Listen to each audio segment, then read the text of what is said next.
Okay. Well, what should you do in relation to these data? So first is, and I hope we have a chance to talk about this later. It's not possible to stamp this disease out. It's not possible to get to zero COVID. Even in April of 2020, when you had 3% of Santa Clara County infected and only only 1/50th of those cases identified, if disease had already spread too widely to stamp the disease out.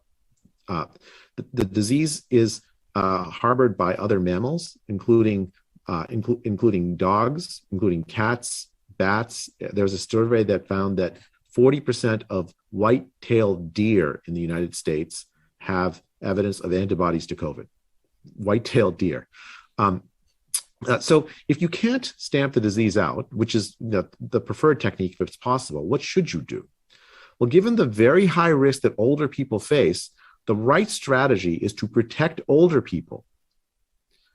At the same time, younger people face enormous harm from the lockdowns.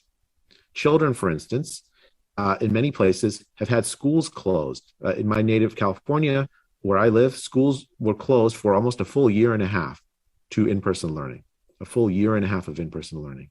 Enormous harm that will affect this children for their entire lives, because schooling actually causes a ripple effect through people's lives, so that the children will live shorter, less healthy, poorer lives as a consequence of even short periods of missed schooling. And of course, many kids have missed a large amount.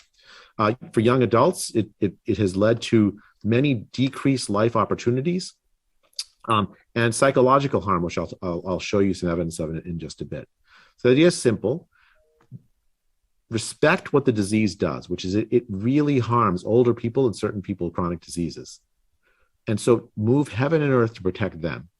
At the same time, don't disrupt the lives of other people who are not particularly harmed by the disease, because the intervention will do more harm than the disease itself to those people. It's not ethical to harm them through the intervention.